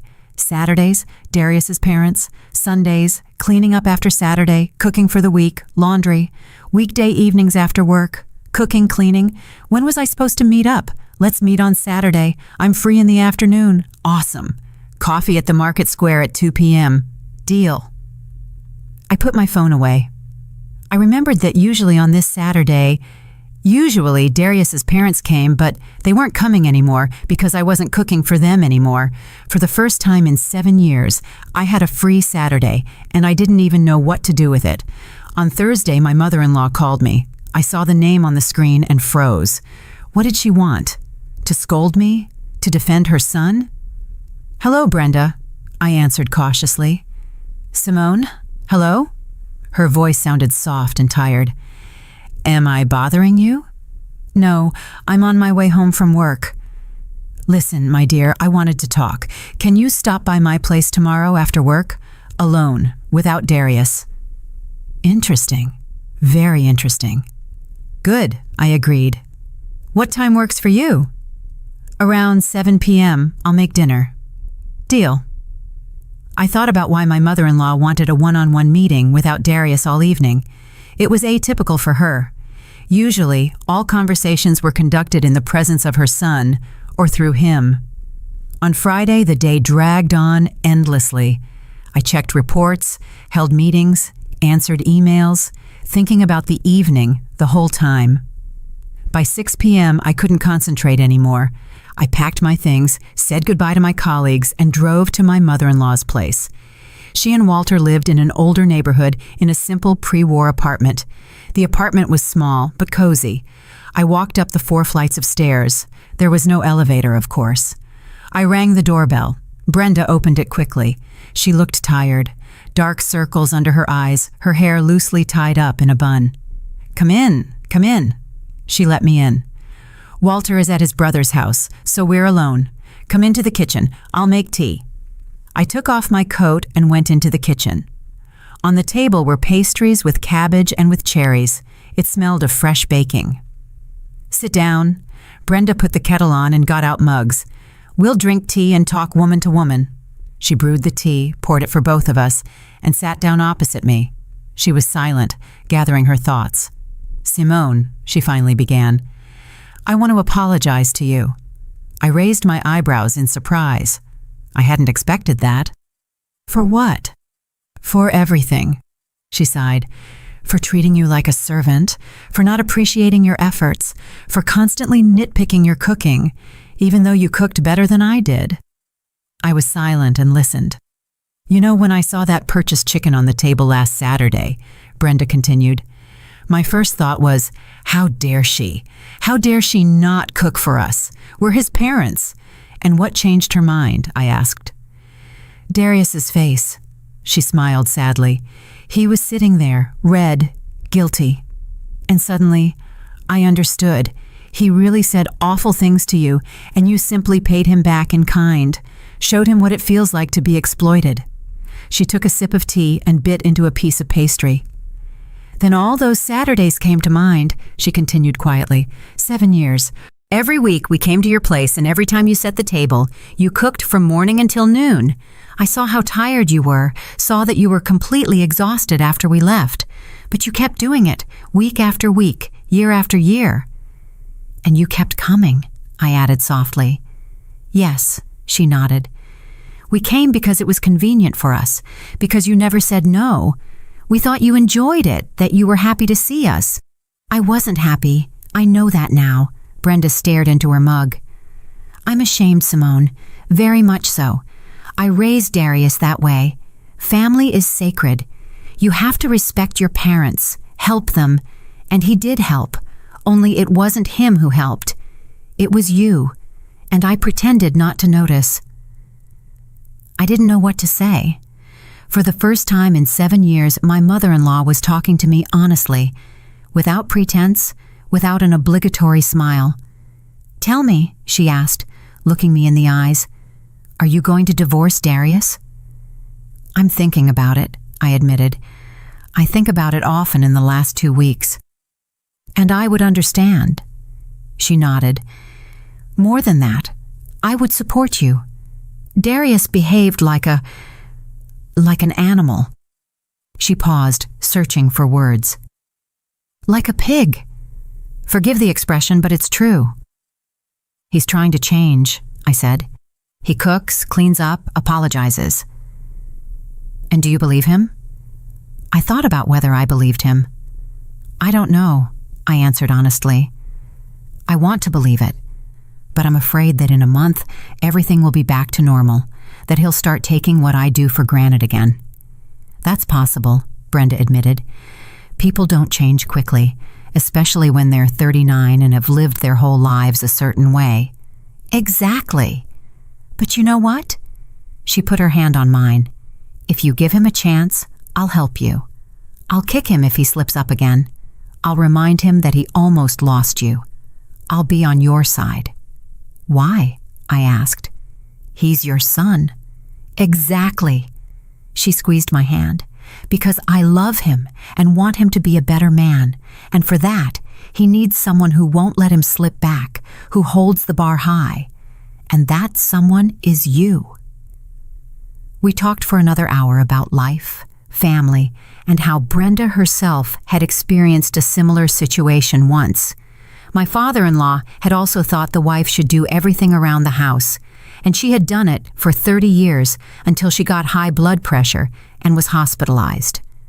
That's when Walter understood. But it was too late. You don't get your health back. "Don't repeat my mistakes," she said as I left. "If you feel like you can't live with Darius, go. Don't waste your life on a man who doesn't value you. 11 years is not an eternity. You still have at least 30, maybe 40 years ahead of you. Live them for yourself." I drove away from her with a strange feeling. On the one hand, relief, my mother-in-law was on my side. On the other hand, even greater confusion, because the decision now rested entirely with me. At home, Darius was waiting with dinner, casserole with chicken and vegetables. It smelled good. "How was it?" he asked cautiously. "With Mom. Normal." I sat down at the table. We talked. "About what?" "About life." He didn't ask further, distributing the casserole onto the plates. We ate in silence. I thought about Brenda's words. Don't waste your life on a man who doesn't value you. Does he value me now? Or is he just afraid of losing his comfort? I looked at Darius. He was eating, staring at his plate. His face was tired, dark circles under his eyes. He is tired too, nervous too. 2 weeks of hell for him, cooking, cleaning, the realization of his wrong. Maybe that's the true change, when it's hard for a person, when they leave their comfort zone, but they still keep going. Or am I just trying to rationalize it again? "Darius," I began and paused. I didn't know how to continue. "What?" He looked at me intently. "Is something wrong?" "No, everything is fine." I stirred the casserole with my fork. "I was just thinking about us today." "And what conclusion did you come to?" There was tension in his voice. "I don't know," I admitted honestly. "You've changed, very much so. But I also can't forget what you said about eating you out of house and home." He put down his fork. His face became serious. "Simone, I understand. I've regretted that sentence 1,000 times. If I could turn back time. But you can't," I interrupted. "That's the problem. The words have been said. You can't take them back. And even though my mind understands that you've changed, that you're trying, my heart doesn't forget. What should I do?" He looked into my eyes. "Tell me what I should do so that you trust me again." "I don't know." I shook my head. "Maybe nothing. Maybe some things can't be fixed." There was silence, heavy, oppressive. We sat at the table with the plates of casserole that he had cooked for 3 hours, and were silent. "Do you want to get a divorce?" he asked quietly. I thought for a long time. Do I want that? "I don't know," I finally answered. A month ago I was almost decided. Now, I don't know. You've become better. Our life has become better. But I don't love you anymore," I finished the sentence. Not a question, but a statement. And that's when I knew he was right. I didn't love him anymore. Maybe there was still affection, habit, even pity, but the love of before was gone. "I'm sorry," I said. He nodded and stood up. He walked to the window, stood there, and looked out at the street. "I ruined everything," he said in a whisper. "With one stupid decision. 11 years for nothing." Not with one phrase, I stood up too and walked over to him. "Darius, it's not about the sentence. It's about the fact that you really thought that. For 11 years, you didn't value me. The sentence just voiced what was always there. But I've changed." "Yes, you've changed," I agreed, "but too late. Change doesn't undo the past. It doesn't heal the wounds." He turned to me, his eyes red. "And now what? Are we getting a divorce?" "I don't know. I really don't know. I need time to think, to come to terms with myself." "How much time?" "I don't know," I repeated. "Maybe a week, maybe a month, maybe longer." He nodded and wiped his eyes. "Fine, I'll wait. I'll wait as long as it takes."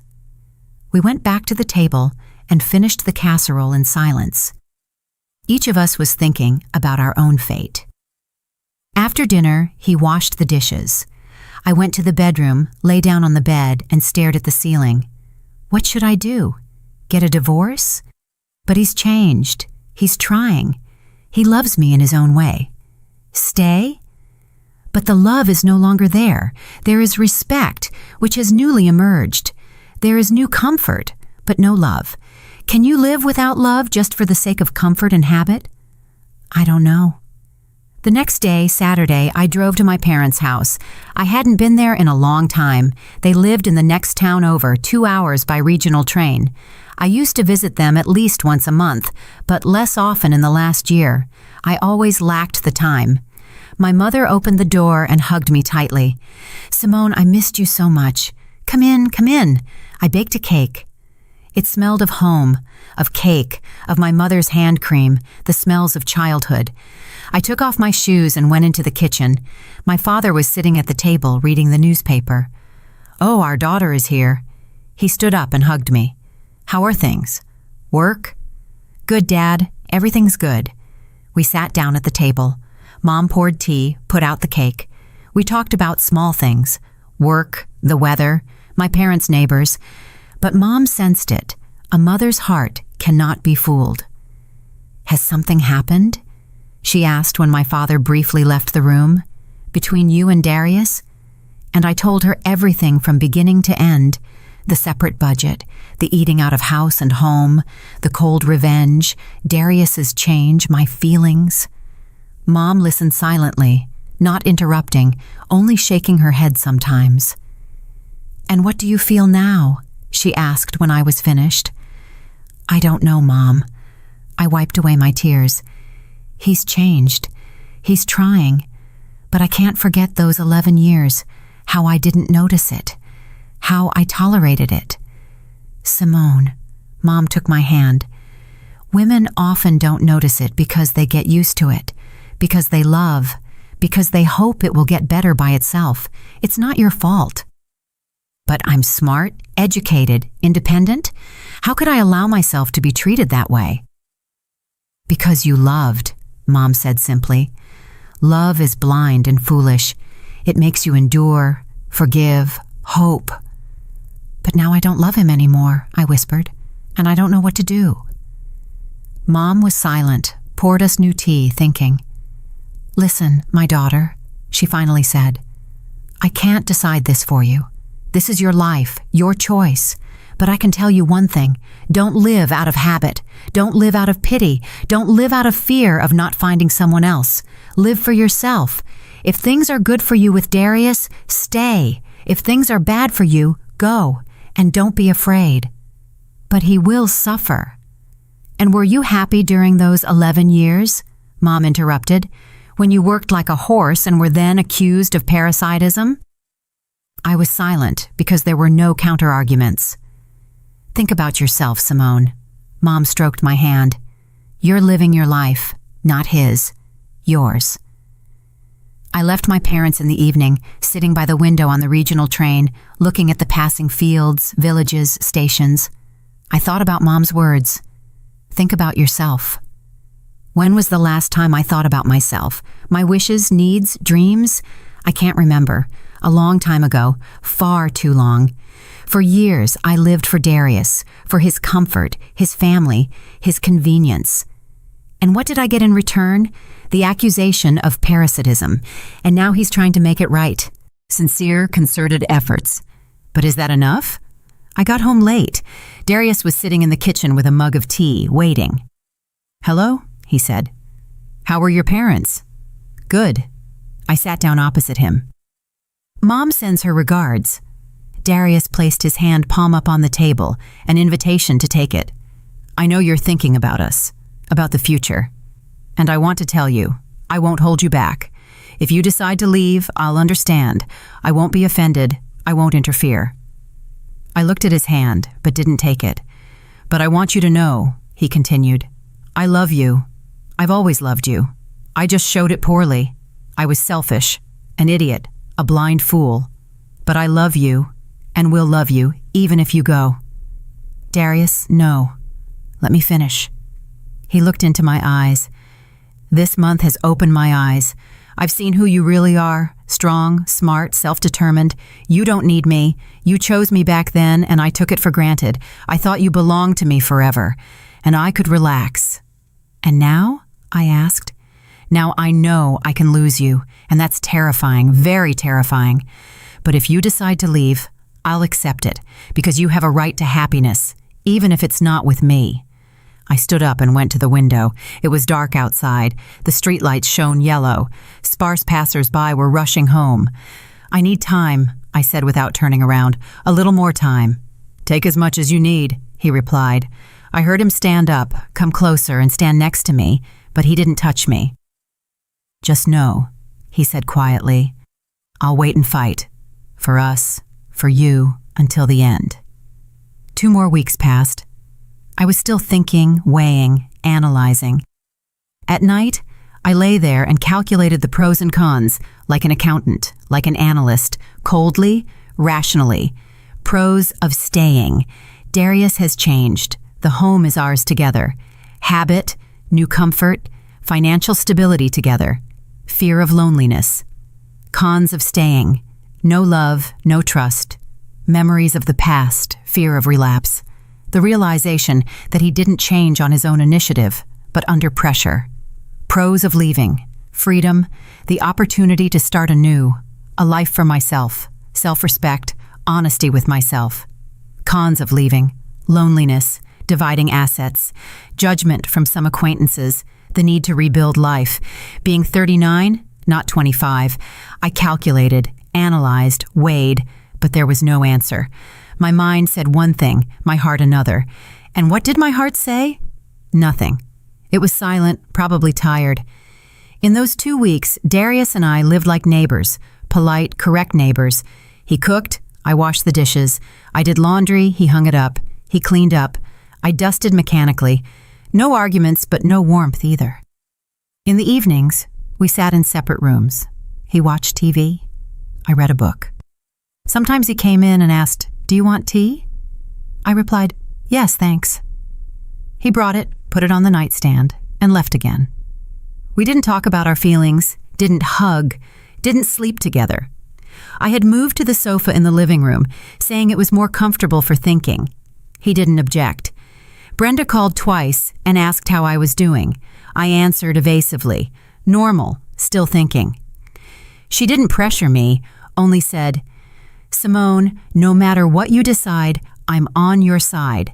Don't forget that." Tiffany came to visit on the weekend, bringing wine and pizza. We sat in the kitchen.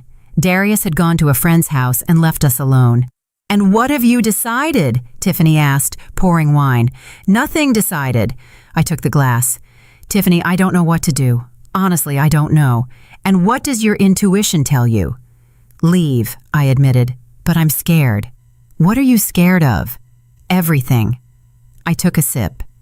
Being alone, not finding anyone else, regretting the decision, realizing after a year that I left for nothing.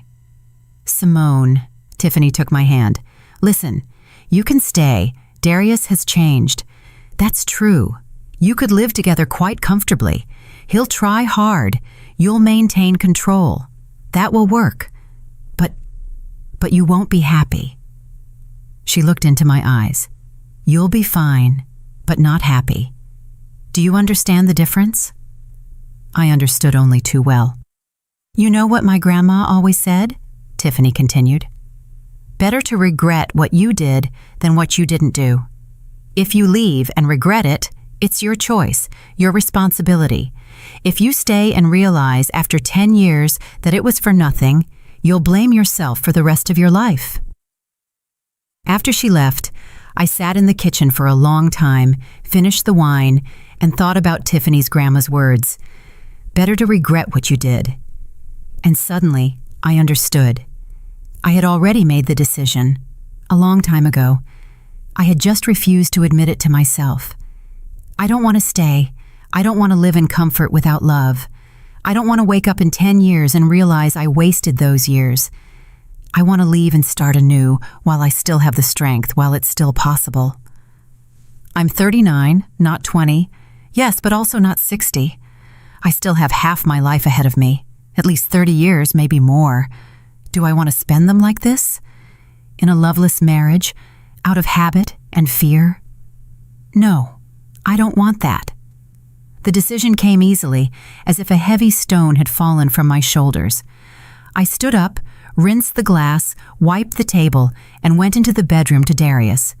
He was back, lying on the bed, scrolling through his phone. "Darius, we need to talk," I said. He immediately understood from my tone, put down his phone, and sat up. His face went pale. "Have you decided?" Not a question, a statement. "Yes." I sat down on the edge of the bed. "I've decided." He was silent, waiting. His hands were clenched into fists. "I'm leaving," I said softly, but firmly. "I'm sorry, Darius. I really regret it, but I'm leaving." He closed his eyes, exhaled a long, drawn-out breath. He opened his eyes. They were moist. "Why?" he asked hoarsely. "I changed, didn't I? I'm trying hard. I'm doing everything you asked me to." "I know," I nodded, "and I really appreciate that, but that's not what it's about." "Then what is it about?" "It's about the fact that I don't love you anymore." I forced myself to look him in the eyes. "Forgive the cruelty, but it's the truth. The love is gone, and your changes didn't bring it back." "Maybe it will come back." Despair was in his voice. "If I wait longer, if I get even better." "Darius?" I shook my head. "Feelings don't work that way. You can't fall in love according to a schedule. You can't force yourself to feel. You can become the ideal husband, but if the love is missing, what's the point?" He lowered his head. His shoulders slumped. He cried softly, controlled, but he cried. It hurt me to watch. I wanted to hug him, comfort him, but I knew I couldn't. Pity is a poor foundation for a marriage. "When?" he asked without lifting his head. "I want to move out in 2 weeks," I replied. "I've already found a condo, a studio apartment near work. I'll rent it. Rent first, then we'll see." "And the condo here?" "It belongs to both of us," I spoke calmly, factually. "The mortgage still has about 5 years left. We can sell it and split the money. Or you keep it, and I get paid for my share however you decide." He lifted his head. His face was wet with tears. "Keep it," he said. "I don't want this condo. I don't need it without you." "Darius, you don't have to do that. This is your home too." "No." He stood up and went to the window. "We'll sell it, split the money, and both start anew, fairly." I nodded, silently stood up and walked toward the door. "Simone?" he called. I turned around. "Forgive me," he said. "Forgive me for everything, for the words, for the years, for the blindness. If I could turn back time." "But you can't," I said gently. "You can't change the past. You can only learn from it." "I did that." He smiled sadly. "Too late, but I learned." I held out my hand. He took it, squeezed it tightly, and let go. I left the room, closed the door, sat down on the sofa, took out my phone, and texted the landlady of the condo I had viewed last week. "I'll take it. When can I move in?" The answer came immediately. "Tomorrow, if you like." "Glad you decided." I decided. Yes, I decided. And strangely, I wasn't scared. I was calm. It felt right. The next 2 weeks passed with packing. I methodically sorted things into boxes. Mine, his, ours. There wasn't much of ours. Dishes, bedding, a few small things. I suggested splitting it evenly. Darius refused. "Take everything with you. I'll buy new stuff." He helped pack, carried the boxes, ordered the moving van for moving day. We barely spoke, only about things. "Are you taking this pot?" "Yes, take it." "And the picture?" "Take it too." He gave everything up without resistance, as if doing penance. I didn't protest. I took it. This is my new life. I need things for it. Brenda came by the evening before the move. She hugged me at the door, tightly and for a long time. "Well done," she said softly. "You're doing the right thing. Don't waste your life." But what about Darius? I asked. He's your son. Exactly. She stepped back and looked into my eyes. I love him, but I'm not blind. He made a huge mistake and is now paying for it. That's fair. Are you angry with me, Simone? She held my face in her hands. I'm not angry with you. I'm angry with myself for not ending all this sooner, for staying silent when I saw you struggling, for taking advantage of your hospitality. Forgive me. We sat together for a while longer, drank tea, and talked about my and Darius's future. Brenda said she would keep an eye on her son, ensure he didn't fall back into old patterns, that he didn't seek a new victim to serve him. Let him live alone for a while, she said. He needs to learn independence. It will be good for him. Moving day came quickly. Saturday. The moving van arrived at 9 a.m. 2 movers carried all the boxes out in an hour. I didn't take any furniture. The rental condo is fully furnished, just my belongings. Dishes, small appliances. Darius stood in the hallway, watching as my life was carried away in boxes. His face was pale, his eyes empty. When the last box was carried out, I walked over to him. Well, this is it, I guess, I said. Yeah, he nodded. This is it. We stood there silently. The farewell was awkward. What should I say? Thanks for 11 years? Sorry it didn't work out? Good luck in your new life, Simone, he said suddenly. I want you to be happy. I really do, even if it's without me. Thank you. I tried to smile. You too, good luck. Find someone who loves your true self, the changed, better self. I'll try. He smiled sadly too. Eventually, not so soon. I held out my hand. He squeezed it tightly and let go. I left the apartment, went down the stairs, and sat in the moving van next to the driver. He started the engine.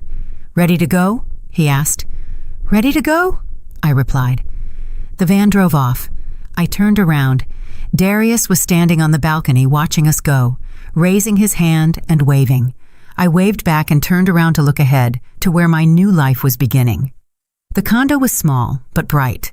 A studio apartment, 350 square feet, clean, freshly renovated. The furniture was simple, but comfortable. Everything necessary was there. The movers put down the boxes. I paid them, locked the door, and looked around. Quiet, empty, mine. For the first time in 11 years, I was living alone in my own place, by my own rules. A little scary, but above all, free. I started unpacking the boxes. Slowly, thoughtfully, I put things in their place. Dishes in the cabinets, clothes in the closet, books on the shelf. I created my own space. By evening, the condo looked livable, not yet cozy. Coziness takes time, but livable. I ordered food, a large seafood pizza.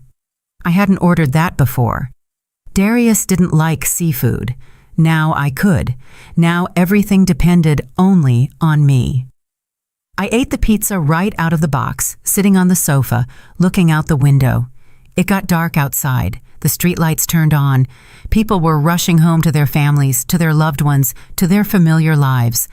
And I was sitting alone in a new condo with pizza out of a box. And you know what? I was fine. I was calm. It felt right. Yes, 11 years with Darius. Yes, there were good times. There were in the beginning. But the last years were not life. It was existence, everyday life, routine, servitude. Now I was free. I could do what I wanted, eat what I wanted, watch what I wanted, sleep as long as I wanted, meet whoever I wanted, live for myself. Would it become scary? Probably. Loneliness is multifaceted, sometimes heavy, sometimes bright, but in any case, it's honest. No illusions, no pretense, just me and my life. I picked up my phone, texted Tiffany. I moved. Thanks for your support. Come visit me. I'll show you my new place. The answer came immediately. Hooray! I'm proud of you. Coming tomorrow with champagne. I texted Mom. Mom, I moved. Everything is good. Don't worry. Mom replied, Well done, my daughter. That was the right decision. Come visit us when you've settled in. I texted Brenda. Thank you very much for everything, for your understanding and support. I'm in my new condo. She replied, "Be happy, Simone. You deserve it." I put my phone away, lay down on the sofa, covered myself with the new blanket I had bought for my new life, and closed my eyes. Tomorrow is a new day, a new life, new possibilities. Scary, yes, but also exciting. A blank slate lies before me. I can write whatever I want on it. And I will write. I will write my story without compromise, without sacrifice, for myself. Months have passed. 6 months since I moved into my studio apartment. 6 months of new life. And you know what? I haven't regretted it once. Not for a second. The first month was hard, not because I missed Darius. No, I just had to get used to the loneliness. For 11 years, you're not alone. You get used to the presence of another person, his sounds, smells, habits, and then, snap, it's quiet. No one slams doors, no one turns on the TV, no one asks what's for dinner. In the first week, I woke up and reached out my hand to the other side of the bed. Then I remembered, no one is there, and no one will be. It was strange, but not sad, just strange. In the second month, I got used to it. More than that, I started enjoying it. I woke up on Saturday at 10 a.m. Wonderful. No one is demanding breakfast. I felt like pizza for dinner, so I ordered it. No one wrinkled their nose because I wasn't cooking again. I decided to watch a series until 3 a.m. No problem. No one complains that the light is bothering their sleep. The freedom was sweet, very sweet. Work went well, even better than before. It was as if I had been freed from an invisible burden. My head worked clearer. Projects came easier to me. 3 months after the move, I was offered a promotion, head of the analysis department, plus $800 in salary.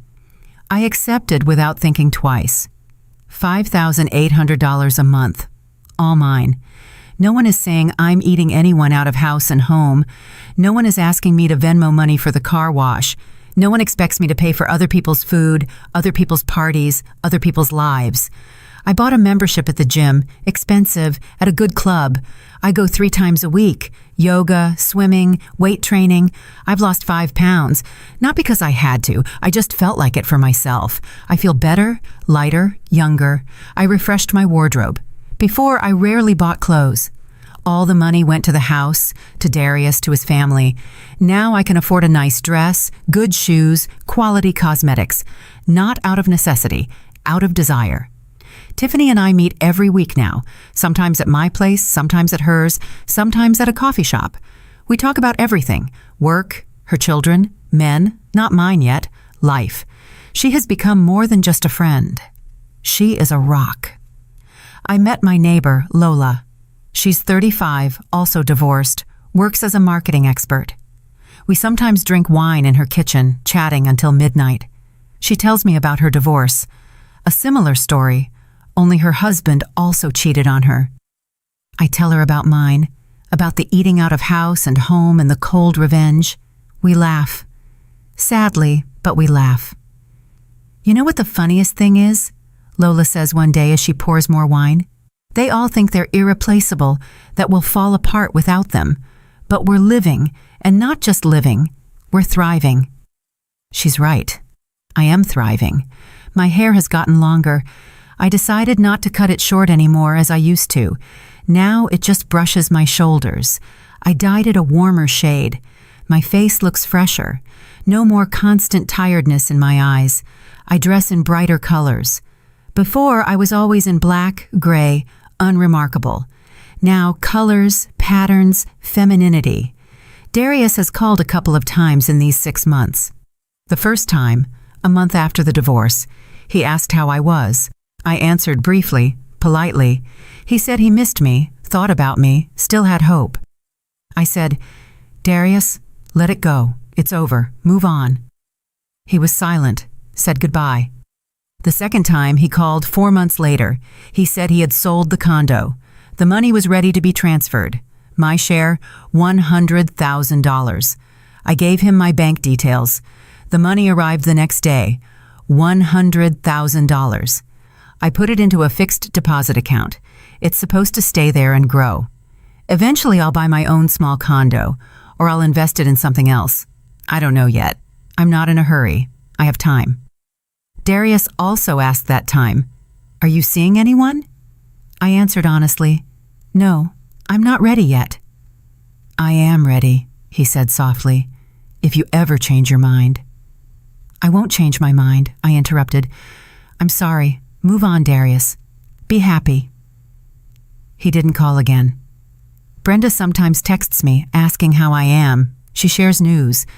Darius rented an apartment in another neighborhood. He's working, living alone. He learned to cook properly, even cleans up regularly. "Grown up finally," she writes. "Too bad it's so late. I'm genuinely happy for him. He should live. He should be happy without me. I wish him well, but I don't want to go back, and I won't go back." Aisha tried to write a long text message once, along the lines of, "We all make mistakes. You have to forgive. Family is more important than grudges." I read it. I didn't reply. I don't want that toxicity in my life. I've removed it forever. I see my parents more often now. I drive to them every 2 weeks. Mom bakes cake. Dad tells the news about the neighbors. We sit in the kitchen, drink tea, just talk openly, without rushing. "Are you happy?" Mom asks me once. I think. Am I happy? "Yes," I finally answer. I don't know how to explain it, but yes, I'm happy in my own way. "Don't you miss him?" She follows up. "Darius, the family." I smile mockingly. "Mom, that wasn't a family. That was a servitude service for a man and his relatives. A true family is partnership, equality, respect. We didn't have that." And now, my father chimes in, "Are you going to be alone for the rest of your life?" "I don't know, Dad," I answer honestly. Maybe I'll meet someone, maybe not. But you know what? I'm not scared. I used to be afraid of loneliness. I thought it was worse than a bad relationship, but that's not the case. Loneliness is when you're alone, but in a bad relationship, you're lonely together. That's worse, much worse. My parents are silent, digesting what I said. "Smart," Mom finally says. "You've grown up in these months." I just stopped lying to myself. I shrug. I met an interesting man at work, Jamal. He's 42, works in the neighboring department, head of the IT division. Tall, athletic, with graying temples. Divorced for 3 years. 2 children from his first marriage live with their mother. He stays in touch, pays child support, is involved in their lives. We met in the break area. I don't smoke, but sometimes I go out for some air. He was smoking. We started talking. We had a lot in common, both divorced, both in the analysis field. He also started as an analyst. We both love books, movies, travel. He invited me for coffee after work. I agreed.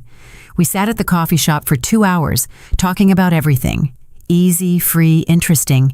Then he invited me to the movies, then to dinner, then to an exhibition. We've been seeing each other for a month. Not every day, once or twice a week. We're taking it slow. Both of us have been burned in the past, both cautious. But I feel good with him. He doesn't demand anything, doesn't pressure me, doesn't expect me to serve him. We're equals. He pays for dinner. I pay next time. He cooks when I'm at his place. I cook when he's at mine. We split everything 50-50, but not out of principle. Because it's fair, because it's right. And you know what the most important thing is? He listens to me. When I talk, he listens. He doesn't nod while looking at his phone, doesn't think about something else. He listens, asks questions, is interested, remembers small things, that I like lattes, not cappuccinos, that I prefer white wine to red, that I don't like roses but love peonies. This isn't love yet, maybe, but it's a chance for a new relationship, healthy, equal, without grudges, accusations, unspoken expectations. Yesterday we went for a walk in the park. Spring, warm, the trees are blooming. He took my hand. I didn't pull it away. We walked in silence, just walking, hand in hand, and it was peaceful, right? "What are you thinking about?" he asked. "About life," I smiled. "How unpredictable it is." "That's true," he agreed. 6 months ago, I wouldn't have believed I'd meet anyone. And now, here we are. I didn't believe it either, I admitted. I thought that was it. The end. I'd be alone for the rest of my life. And how scary it was at first. Yes, I thought. Very scary. But then I understood. Being alone is better than being in a bad relationship. And the fear disappeared. It was the same for me. He nodded. In the first year after the divorce, I was afraid to look at women. I thought they were all the same. They all just want something from you. But it turned out, no, you just have to look for the right one. And did you find her? I asked cautiously. He stopped, turned to me, and looked at me seriously. I don't know, he replied honestly. It's still too early to say, but the fact that I feel good with you is a fact.